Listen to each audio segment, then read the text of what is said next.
makers and market movers. This is The Pulse with Francine Lacqua. Well, good morning, everyone, and welcome to The Pulse. I'm Francine Lacqua here in London with the conversations that matter, and here's what's coming up on today's program. Global equities hit records as Nvidia surges to an all-time high with the biggest one-day increase in market value in history. Hong Kong and China bucked the trend. Standard Chartered is one of the top gainers on the Euro Stoxx 600 after the bank topped expectations and unveiled a $1 billion share buyback. Plus, China's home prices decline at a slower pace, a first sign of improvement in 10 months. We discuss what it means for the country's outlook with BlackRock's global chief investment strategist, Wei Li. Now, first thing is first, let's check on the European markets map. Again, we did see a couple of pauses, I would suggest, after that record-busting rally from the U.S. And also Japan. They all hit all-time highs in the wake of Nvidia's blockbuster earnings. Now, if you look at what's happening in today's trading session in Europe, little change. U.S. futures also a little changed because there was so much, I guess, artificial intelligence mania, and Nvidia did so well, the most valuable chip maker. Maybe a lot of that good news was priced in yesterday. Now, the question is whether the tech rally can now be sustained, but also be brought into other sectors, even as the Fed rate cuts seem to be waiting amid data that shows that the U.S. is still going quite strong. Now, we're also getting some IFO figures. This is a good indication, as always, to see what the German economy is doing. Germany being one of the main concerns for Europe at the moment. That German February IFO business confidence coming in pretty much in line with expectations. I don't think it's actually having any impact, given it's in line with expectations, on euro dollar, which is 108.23. Now, for more on Germany, of course, this latest IFO number, let's get straight to Clemens Fuest, the IFO Institute President. Mr. Fuest, thank you so much for joining us. I feel like it's been a couple of months where I ask you, how worried are you? How worried are you? Is this a little bit different because it matched expectations? Do you think we could be bottoming out? I think it's too early to say we're bottoming out, but this stabilization is certainly a good sign. Nevertheless, if we look at the numbers, this is coming from a slight improvement in expectations for the next 6 months. The current business situation is unchanged, and so I would say it's a stabilization at a low level, and we'll have to see where it's going. What do you worry about the most in the German economy right now? Is there a worry that this gets entrenched, and so it's very difficult also for the government to put any kind of support to get the economy out of this rut?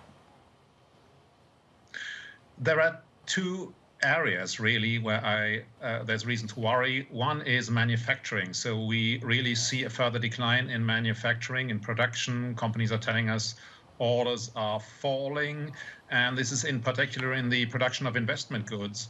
And it's really domestic markets. That's one area. If companies invest less, this has a longer-term impact. We haven't yet reached investment levels of 2019 in the corporate sector overall. So that's a concern. The other concern is the building sector. So building of apartments, of housing, has really collapsed in Germany for a number of reasons: high building costs, high interest rates, and so on. And this is getting worse and worse. So these two areas are really areas of concern, and the government tries to do something about it, but they have difficulty getting their act together. So not much is happening so far. Mr. Fuest, how worried are you about labor productivity growth? I mean, this was one of the big concerns because we saw that loss of momentum. Again, are there any signs of green shoots out there? Well, labor productivity growth has been slow for some time, and the fact that we see so little corporate investment means that it will probably remain slow. The sectors growing at the moment is not manufacturing, so not the high productivity sector. So for the economy as a whole, we will see low labor productivity growth. That's for sure. I know the government this week also slashed their own growth forecast for 2024 to just 0.2%. Is there anything that the government at this moment can put in place to try and boost the economy? So the government is currently trying to put in place some stimulus package, but it's extremely small, just 3 billion. and it has difficulty getting it through the second chamber where the German states are represented. The German states are saying, yes, it's a nice idea, but we don't want to pay for it. The federal government should pay. Now, this package, small as it is now held up by this dispute over money, and that's a problem. In any case, even if it passes, it's very small. It will not change things. The government has announced there will be further reforms, but it's not clear where the money is going to come from, and it's not clear whether there will be agreement within the government and then with the states to get this done. When you look at some of the GDP figures, so the German output was also dragged lower by the lack of investment in the fourth quarter. When does that rebound? That's very hard to predict. I suppose it may rebound if there is a shift in government policy. It might also rebound if there was stronger demand from abroad, but it's not clear where that should come from. That's why I think the overall forecast the government presented yesterday, stagnation in this year is realistic, and then maybe next year things will be better. But we really don't know at the moment. I mean, I guess there are three main ailments, as you correctly point out. There's an aging workforce. There's a lack of investment in, for example, technology, but also infrastructure.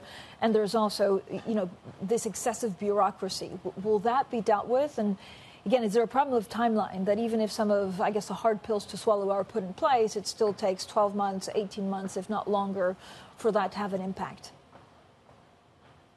Correct. These are very important structural reforms, getting rid of bureaucracy, for instance. But this is not easy because some of that bureaucracy that has been added is linked to European legislation as well. And turning that around is very difficult. So a lot of that can't be done just in Germany, but needs to be done more generally. Among the things we can do domestically, yes, there are some options here. For instance, building regulations, they are very strict in Germany. The planning procedures are very complicated and lengthy. But again, turning that around is a longer process.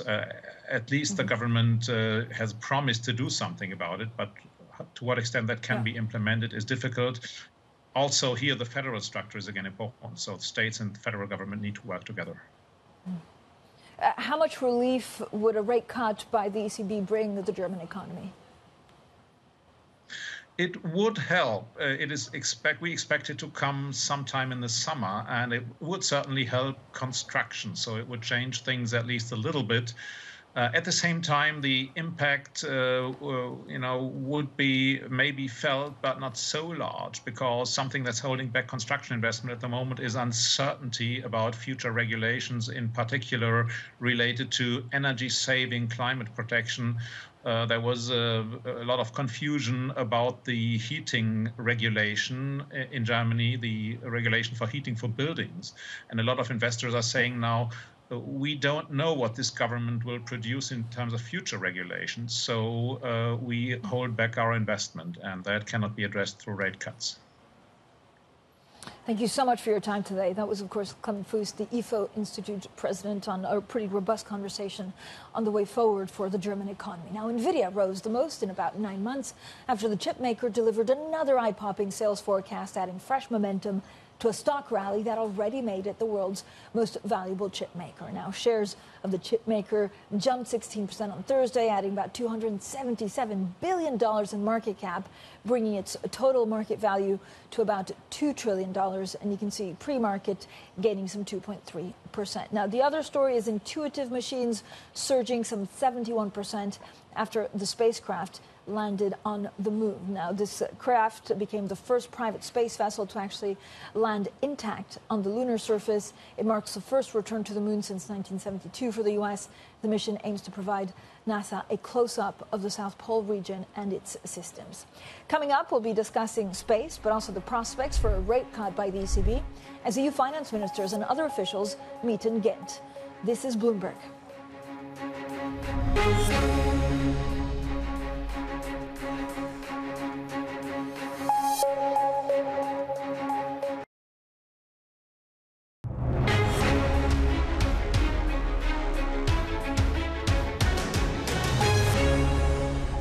We grew 5 times above the Eurozone average, and this was based on 2 pillars. Of course, the strength of our labor market. 4 out of 10 jobs in the European Union, new jobs in the European Union in 2023 were created in Spain. And it was also the second pillar, of course, the strength of our external sector, even within already somehow some deceleration amongst our main trading partners in the Eurozone. So for this year, we expect still to have growth above our partners. The cuts will determine by the future, and the prospects now may be ready for 90 points, but they could imagine a number of other scenarios which have not been taken into account. And for me, the main risk it's the geopolitical risk around the Red Sea. This may or still may explode, and if it does, the 19 basis point may be much too high, if at all. Well, Spain's economy minister and then the Austrian central bank governor Robert Holzmann both speaking to Bloomberg earlier from Ghent, of course, Belgium, at the Eurogroup meeting. Now, don't miss also our interview with the Bundesbank president Joachim Nagel. That conversation at 1:30 p.m. UK time. So the ECB says inflation expectations in the Eurozone edged higher in January, reinforcing the case for a cautious approach to cutting interest rates, where I'm delighted to be joined for the next 20 minutes by Wei Li, Managing Director and Global Chief Investment Strategist at BlackRock. Wei, as always, thank you so much for joining us. I mean, first of all, I know we talk about central banks and a lot of the interest rate cut expectations have been pushed back a little bit, but really everything's dominated by Nvidia. I mean, how strange is it to have one stock dictate all markets? While if the theme and the driver of markets is the AI theme, then it's possible that markets are very concentrated around that, and these are the names that are carrying the whole market. But what is very interesting, and you call it strange, but definitely notable so far this year, is that despite the fact that markets are pricing out rate cuts by the ECB, by the Fed, earnings are pushing equity momentum higher. And the way that I kind of bring them together is as we think about evaluating risk assets, you discount future cash flow. So the discount rate is going up, but future cash flow is going up as well. So the denominator is actually having a negative drag on broader sentiment because of the pricing out of rate cuts. But the numerator is outweighing the denominator, which is what we're seeing right now. But wait, is there danger, and I've heard it from certain corners, that actually if we push back rate cuts, then we're really going to have a problem with the economy? Could that be like a policy mistake? If we push back rate cuts, I mean, right now markets are pricing in 3 cuts, slightly over 3 cuts by the Fed, by the ECB. We're not talking about rate hikes. I know there are chatters of maybe the next move could be rate hikes, but I think the bar for that is really, really high. So, you know, going from 6 cuts at the beginning of the year to now 3 cuts, that sounds sensible. I wouldn't necessarily say that that would be very alarming unless something dramatic happens with the economy. That's actually what we expect for this year. Now, having said that, there is a nuance that I want to introduce a little bit in terms of the path of inflation trajectory. So right now, markets are very fixated around how difficult it is to get the last mile of inflation down. We actually don't think that that's very hard because goods deflation in the U.S. is running over minus 2%. Actually, we are expecting in the coming months and quarters that in Europe as well as in the U.S. inflation hits target. So when that becomes clear, then maybe markets could reprice again as they have wildly been repricing from left to right and right to left very, very quickly in the past 18 months. So repricing could still happen. But where we differ from kind of the inflation going down and staying down is that we think that it could go up afterwards because of structural constraints. And so, again, what does that mean and how they should deal with it? I mean, the U.S., I'm fascinated by the U.S. economy because also productivity has really shot through the roof. Now, a lot of that seems to be immigration policies, which could change under a President Trump. But how do you see the U.S. economy kind of behaving over the next 12 months? Well, we are seeing a reasonably resilient U.S. economy. Consumers have been strong and continue to hold up. We're expecting slightly below consensus growth for the U.S. economy, avoiding a recession, which is good enough for risk assets. We're also seeing inflation falling to target and then rebounding. But for the foreseeable kind of future, near-term future, we're talking about a combination of growth holding up and inflation falling towards target and central banks starting to cut. And that's a reasonably good combination for risk assets, which is why, yes, we like AI, we like the tech theme, but we also think that the broader market can be supported by this narrative of immaculate disinflation. So if you're expecting inflation to possibly go up again, would that, so could we see 2-3 cuts and then possible hikes into next year? Or is it just a readjustment in terms of structural? We think that rates will be cut this year, three times this year. And then next year, as inflation kind of trends higher in response to wage pressure, persistent wage pressure and structural constraint, we actually see rates getting cut, but not as much as what markets are expecting. So it's just higher for longer being our expectation. Wei, thank you so much. We have so many more questions, so don't go anywhere. Wei Li, there from BlackRock, of course, stays with us. Now, coming up, we'll be discussing China's property sector after more positive data emerged on house prices. That's next, and this is Bloomberg.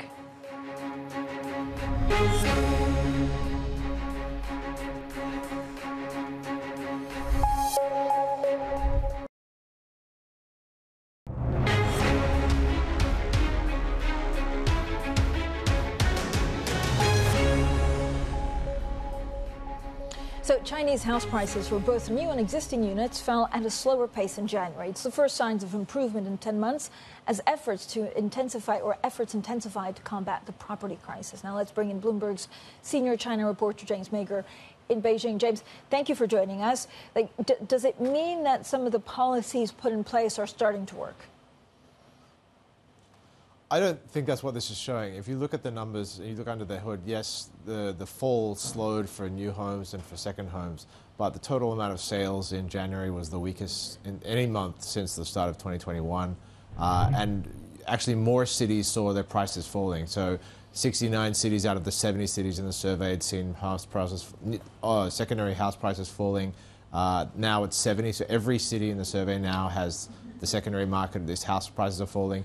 New house prices fell in more cities as well. So the drop, the level of the drop seemed to become a little bit shallower, but actually it's becoming more widespread. And I think it looks like it's actually getting worse if you look at the amount of new homes that are actually being sold. So I think the government has brought in a lot of different policies over the last couple of months to try and sort of help the market find a bottom in the housing market. You're seeing cuts in the RRR, you're seeing cuts in the LPR for the five-year LPR, which is the basis for mortgages. You're seeing a lot of cities cutting mortgage rates as well, but so far I don't think they're having the success in actually stopping or turning around the general housing market. James, thanks so much. So interesting. James Mager there in Beijing. We're also back with Wei Li from BlackRock. Wei, when you look at some of maybe the more targeting easy measures from China, it seems to have worked to support some of market dynamics. Is the way forward better? Well, have we seen the bazooka that markets needed to really sustainably turn around? Perhaps not, but we do have the 2 sessions coming up, so lots of kind of events that can bring further kind of development. But what I would say is that Chinese equity markets are very, very cheap, and it doesn't take much to rebound a little bit from the 5-year low, which is what we have seen already in recent weeks. But positioning is so negative, and sentiment continues to be so negative, and because of that, actually the pain trade is maybe perhaps for Chinese equities to continue going higher, which is why we are currently neutral. But having said that, as James said as well, that the real estate overhang is still there. The problem is not resolved. And over the longer term, we also continue to have the headwind in terms of aging population and slower structural growth. We're expecting Chinese economy by the end of the decade to grow with a 3 handle. We're talking about that not being notably much better than many developed economies. Right? So when that is the case, yes, we're neutral, but we're not overly excited about the market. Where we see greater opportunity is in likes of Japan, for example, where the decade-long deflationary mindset is finally starting to dislodge, and the next leg higher could be driven by micro news, by earnings momentum, and we see further room to go there. Way on politics in general. So we have a big weekend coming up in South Carolina. I mean, the focus is so much on the primaries. When do markets start pricing in, the possible change actually of an administration in the U.S.? Typically the rule of thumb is that markets start to react to U.S. elections around summer. But given the very extraordinary nature of the election so far this year, it's possible that markets can react sooner than that. But I would also say, two things I would say. First is that elections years tend to be good for equity sentiment. You look back the last 100 years, only 4 election years where S&P was down on the year. So election year with greater focus around fiscal spend tends to be good for sentiment. And then the second thing I would say is that instead of trying to kind of bet on the outcome, which is very, very hard, we identify policies that are likely going to happen anyway, what it means for inflation, for growth, and for fiscal. So smart. Wei, thank you so much, as always, for joining us. Wei Li, their Managing Director and Global Chief Investment Strategist at BlackRock. Coming up, after Standard Chartered topped expectations, we'll hear from the Chief Executive. That's next, and this is Bloomberg.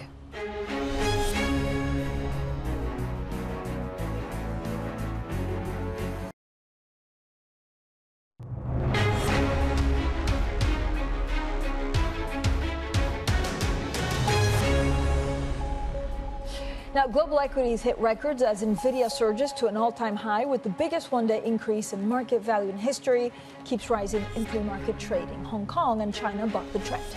Standard Chartered is one of the top gainers on the Euro Stoxx 600 after the bank topped expectations and unveiled a $1 billion share buyback. Plus, China's home prices decline at a slower pace, the first sign of improvement in 10 months. Well, good morning, everyone, and welcome to The Pulse. I'm Francine Lacqua here in London.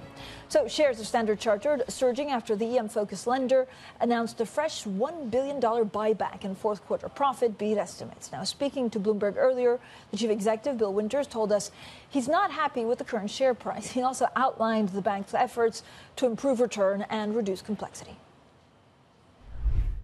We set out the target 2 years ago of returning in excess of $5 billion over 3 years. We've done 5.5 in 2. Okay. So I'd say we far exceeded the initial expectations. Why are we able to buy back that stock? Because we're doing really well in our business, right? We generate profits. We're investing healthily in the business. So we're definitely investing for growth. We've got great top-line growth in our business. We're forecasting continued good, strong top-line growth for the next 3 years.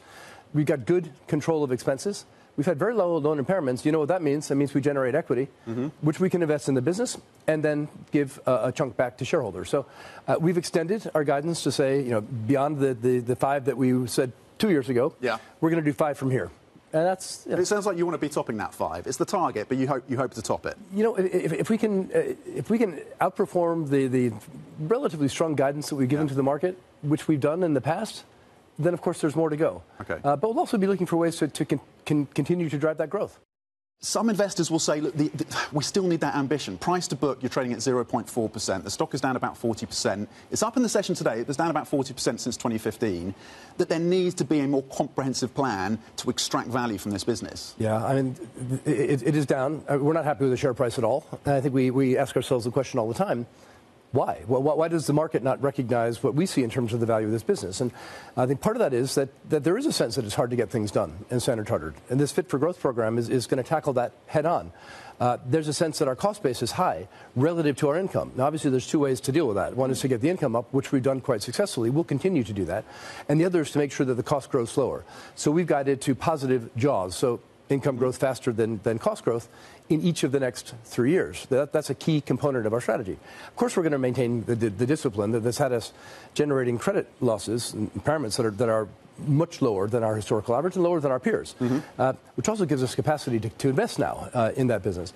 So what does it mean for jobs, then? Are we going to see the likely kind of headcount cuts that we've seen across some of the other major banks? Is that potentially what is in the cards? You're going to see a transformation of the bank and the way that we do business. And of course, talk to us about numbers. What about jobs? No. We'll talk about roles. So there are roles that will disappear. There are clerical jobs or administrative jobs or all that manual stuff. Hundreds, thousands? No. Well, but let's get a few numbers on the table. Yeah. Our typical attrition in a typical year is between 10 and 13,000 people per year. That's voluntary attrition. People come, they go. We've got 30,000 people in India.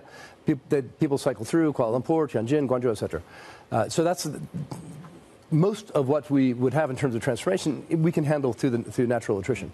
The important thing is when we look at transforming that business, we know that there are going to be roles that go away as they're automated. We know that a year, 2 years, 3 years ahead of time. So we start training our people early on. We've got a massive program for reskilling and retraining. And our objective is to have every single person in our bank have a chance to remain in the bank even if their role goes away. What are you thinking when it comes to China? The focus on the real estate market. You've talked about, you think maybe we've hit the bottom in terms of the pressure coming through for the Chinese real estate market. Is that, you stick to that line? No, what keeps you relatively confident? Yeah, I've not called the bottom, just to be clear.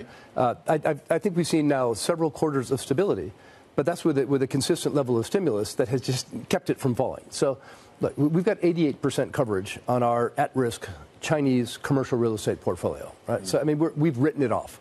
I hope we get some recoveries one day, but I think it's going to be a long recovery, just as a practical matter. We were way ahead of the market in taking those provisions, as we were way ahead of the market in taking other provisions related to other businesses that have been impaired. We also set the target 2 years ago of doubling our profits in China over 3 years. We've almost done it in 2, doubling the profits. Now, the juxtaposition of China's having a tough time with we doubled our profits, that's a pretty good outcome. And it's a good outcome because we're generating good, strong top-line growth because we connect China to the world and the world to China. That's what we do, and those connections are stronger than ever. Are there major impairments coming through from the China exposure for Standard Chartered? No. We took virtually no exposure, no impairments on our China real estate in the fourth quarter. We did in earlier quarters. We've also taken impairments in earlier quarters on our stake in Bohai Bank, which we took a relatively small impairment in the fourth quarter.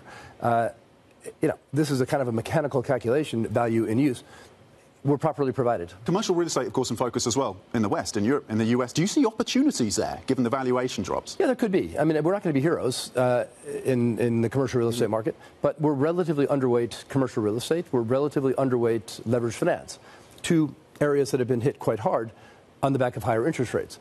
Will there be opportunities for us to improve the quality of our franchise using our balance sheet in a prudent way, getting some of that asset growth that actually has been a bit elusive for us, getting that back in through some of the areas where our prudence has kept us out of harm's way? That's why we have such low loan impairments. Yeah, there's great opportunity. It's starting to look attractive to you now. Commercial real estate. Look, I'm not calling the bottom of any of that. I've also been in the higher for longer rate category, right? And I'm no pundit when it comes to interest rates, but it has felt to me that the U.S. job market is particularly strong. Wage growth is strong. That means higher for longer, and obviously that's what the market is saying now. Well, that was the Standard Chartered Chief Executive Officer on great form, Bill Winters, speaking to our very own Tom McKenzie earlier this morning. Now, let's bring in Bloomberg's Steve Aaron. So, Steve, we heard from Bill Winters. He's always on good form. He's not been happy with the share price for quite some time. But today, finally, they're on the up. That's right. I mean, people seem to like buyback, right? He's giving back a lot of money to investors, and they seem to be positively surprised. The share price is up. It's at a low level, let's face it, right? And he's right. He's pointing out he's been doing a lot of stuff to get it up. And I guess he's a bit disappointed. Investors have not reacted more positively in the past. Maybe he's now seeing this changing. So because everyone's announcing buybacks, what's the outlook for buybacks in general? I know HSBC though also announced buyback, but that was maybe a bit disappointing. I don't know whether that's because they didn't commit to a lot more down the line. I think that's true. The investors, all financial investors now expect buybacks really. Banks and financial services sector in general in Europe had a very, very good year last year. There were record profits in many, many banks. And of course, investors are demanding some of that to be paid out. And so the question for them is not whether there will be a buyback. The question is how high will it be. Allianz, the German insurance company, reported today too. They unveiled a 1 billion buyback as well. And investors are disappointed. So it's really not whether companies pay back money, it's how much they pay back. So who've been the biggest winners and losers in earnings this week? Well, I mean, clearly, Stanchard now, I think, has shown a very strong upside. I think the outlook is good, too. And so investors are positively surprised. HSBC, they had this big impairment that wasn't really, people didn't expect that and didn't like it when they saw it.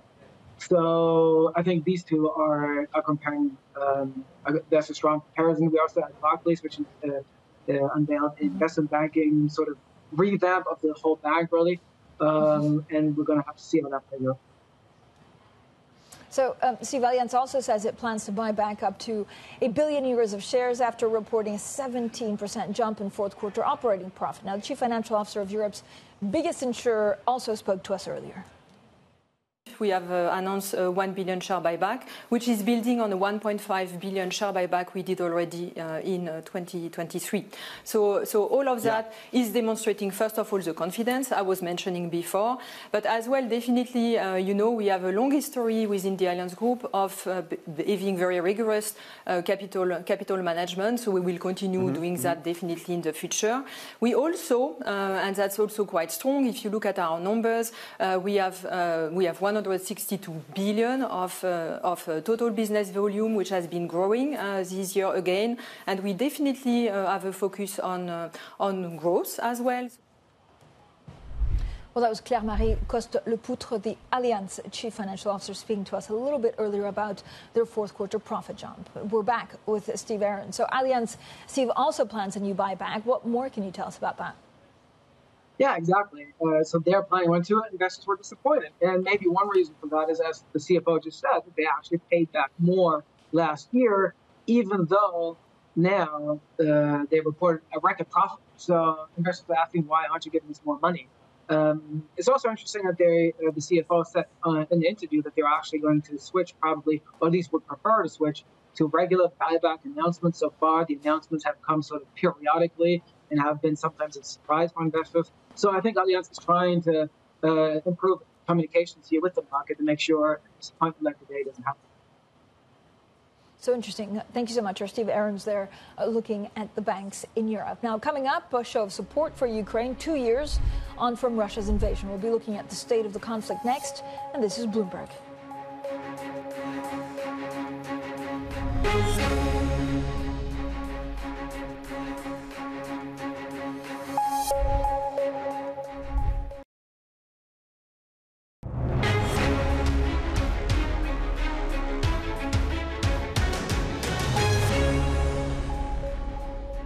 Well, the conversations that matter, the insights you need.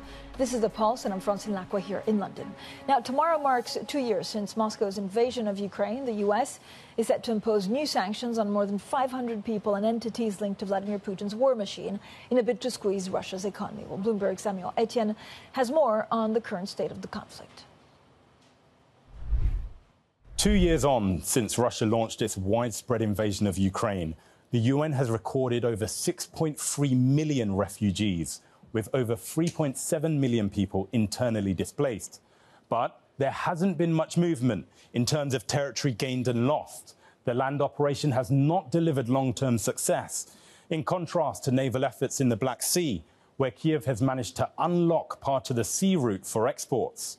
Now, in a bid to turn the tide of war, Ukraine has changed its commander-in-chief, President Zelensky selecting Alexander Syrsky, the former head of the ground troops there, to lead the armed forces. And military aid continues to flow into the country, with the US committing over $44 billion, dwarfing the UK and EU figures. But changing attitudes to support for Ukraine is a key risk for the next 12 months. In a US election year, former President Donald Trump and Republican Party members are questioning just how much longer the US can continue to support Ukraine financially. All of this as Russia has become emboldened and re-intensified its campaign in the east of the country.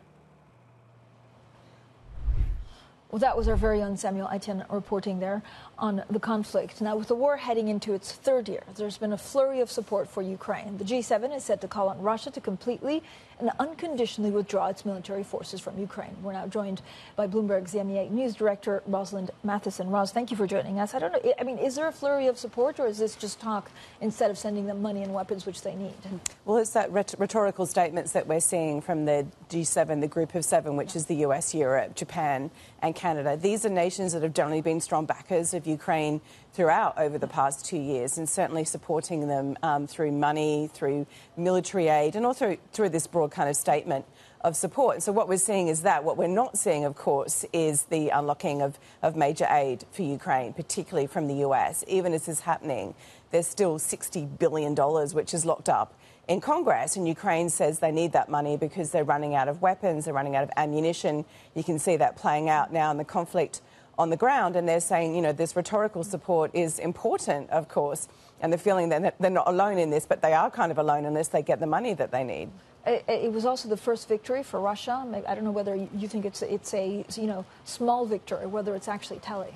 Well, it's quite a symbolic move around Avdiivka recently. You saw the Ukrainian forces pull out of there. We're also seeing sort of further progress from Russia a bit in the south and the east. There's talk about fresh pushes around Kharkiv, for example. So the sense is Russia feels it does have some momentum here. And is it going to try and make a major push around this anniversary, for want of a better word, that we're reaching the third year here? Do they feel that now's the time to push on? Because obviously Ukraine is running low on weapons, running low again on ammunition, artillery, and so on. If you've got a window of 6 months where that may not come, now's the moment for Russia to press the advantage. Will Ukraine actually get that U.S. money that's for the moment locked? There's no path forward at the moment for it to happen. It's so locked up in the political space at the moment in the US. It's a very febrile climate in Congress. You've got, the run-up to the US election. You've got the presumptive Republican nominee, Donald Trump, saying to Republicans, do not do a deal here because it's not what we want to do. We want to pull out of this war, if we can. And so there's just no path forward for that. No one's able to find a solution. And so is there other ways that Ukraine can get money? They're going to get maybe $900 million or so from the IMF, but it's nothing like the amount that they say they need.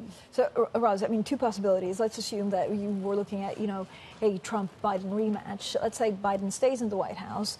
Still, if the war goes on for much longer, is this still a natural advantage to Russia? Well, it's going to become harder no matter who's in the White House come the end of the year if this war is still going, whether it's Joe Biden or Donald Trump. I mean, Donald Trump says that he'll just try and end the war straight away. Joe Biden, of course, is a strong supporter of Ukraine, but even he is facing those political realities at home, and that is that there's growing questions around the financial aid for Ukraine. What is it being used for? Is it going where it needs to?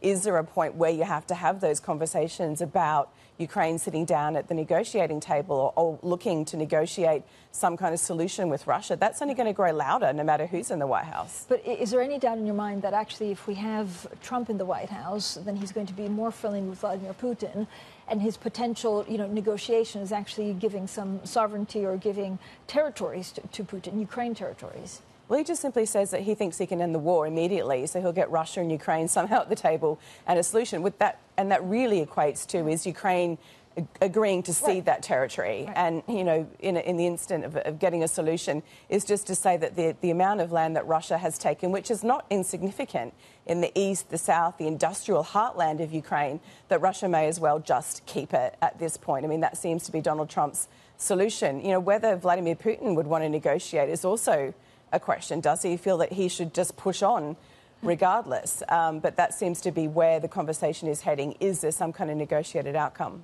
I mean, he said in the interview with Tucker Carlson that the war could end tomorrow, if he got his terms. Do you take that at face value? Well, his terms are really to kind of basically occupy all of Ukraine or to crush Ukraine. Does he need to roll into Kiev potentially to do that? Not necessarily. Can he occupy enough of Ukraine where you shrink the rest of Ukraine to not very much? That's possible. And of course, the big question is if that does happen at some point, what are his further goals beyond that? What are his long-term goals for Europe? Of course, he talks about Ukraine very much in this idea of the West versus Russia, and that Russia has to defend itself against this existential moment. And that includes Europe. So what does he intend to do beyond that? Roz, the timing of, the murder of Alexei Navalny is I don't know if it's perplexing, but is it because we're looking at elections in Russia very closely, and then you have, Joe Biden also meeting with his wife and daughter of Alexei Navalny? Are they now the figure of the opposition? Well, either way, whatever happened to Alexei Navalny, he was obviously someone who'd been sick, but also someone, who Putin didn't want to have sort of there as he comes into elections. But if you put that together with the death of the Wagner chief, Prigozhin, who died in a plane crash some months ago, the message is just very clear. Like, you don't want to be opposing Vladimir Putin at home or abroad. We've seen, of course, this case recently of a Russian defector who's now apparently turned up dead in Spain. So very much this message is that he's got no tolerance for dissent either at home or abroad. Roz, what does this all mean for Europe in 5-6 years? And there's talk about Europe needing to be stronger defense to look at any possible extra incursions from Russia. But can they really deal with it?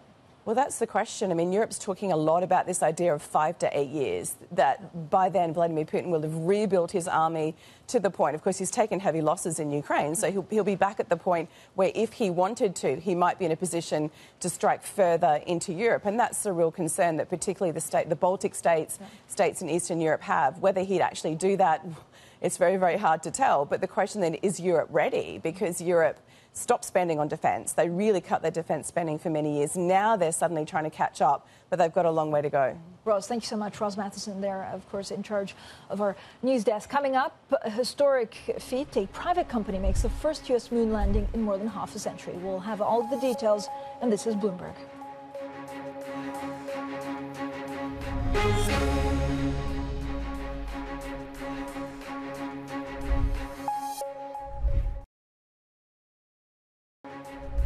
Well, for the first time since 1972, the U.S. is back on the moon. The Intuitive Machines craft became the first ever private space vessel to land intact on the lunar surface. Now, the mission aims to provide NASA a close-up of the South Pole region and its systems. Let's bring in Bloomberg's Alex Webb. Alex, this is extremely exciting because there's been a string of failed missions, of course, from private companies recently. So how significant is this for just commercial airspace? It's particularly significant that it is an American company that's doing it. We've seen lots of other nations try to put landers on the moon: China, India, Japan, Russia. The thing is, of course, that it's where they've landed that is quite significant, because they've gone for the South Pole, and that is where there are some resources, potentially, not least water. They think they're sure there's ice there. They need to know kind of how much, because if you have ice, you can turn that, if you have water, you can turn that into oxygen and hydrogen, which potentially means you have the potential to create fuel to use the moon as a staging place for elsewhere, or just to send stuff back to Earth. So that landing position is quite interesting. So who are Intuitive Machines? Yeah, it's a company that a lot of the people worked at NASA. They've been going for about a decade, 11 years actually. But interestingly, they went public through a SPAC. Remember SPACs?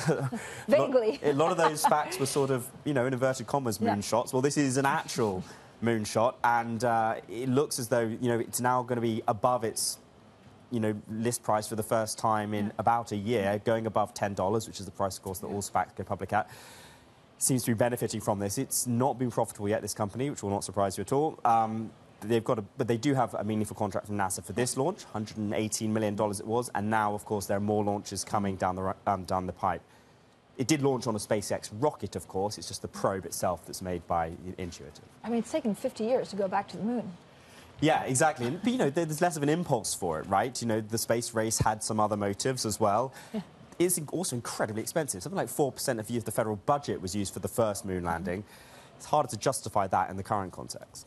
So interesting. Alex, thank you so much. I was quite excited about this piece of news. Alex Webb there, who covers tech and space for us. Up next, a Bloomberg Brief, Danny Berger and Manus Krani in New York. They have a full roundup of markets, space and banks. This is Bloomberg.